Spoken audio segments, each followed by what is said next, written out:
சீர்காழி அருகே 3 வயது சிறுவனை திருநாய் ஒன்று கடித்து குதறியிருக்கிறது. அண்மை செய்தியாக பார்க்கிறோம். கூடுதல் விவரங்களோடு செய்தியாளர் பிரசன்னா இணைகிறார். பிரசன்னா, விவரங்கள். அதாவது நம்ம சீர்காழி அருகே முள்ளியாம்பட்டினம் கிராமத்துல 3 வயது சிறுவனை திருநாய் கடித்து குதறி இருக்குது. இதனால் பலத்த படுகாயமடைந்து சீர்காழி அரசு மருத்துவமனையில் சேர்த்து சிகிச்சை பெற்று வந்துட்டு இருக்காங்க.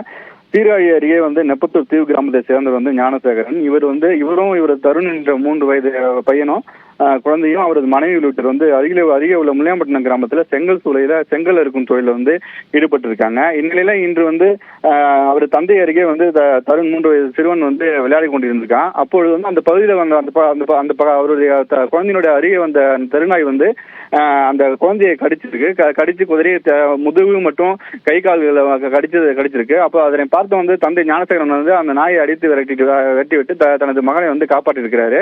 காப்பாற்றிய பிறகு நிறைய சீர்காழி அரசு மருத்துவமனையில் கொண்டு தற்போது சேர்த்திருக்காங்க. அந்த குழந்தைய தற்போது சிகிச்சை அளிக்கப்பட்டிருக்கு.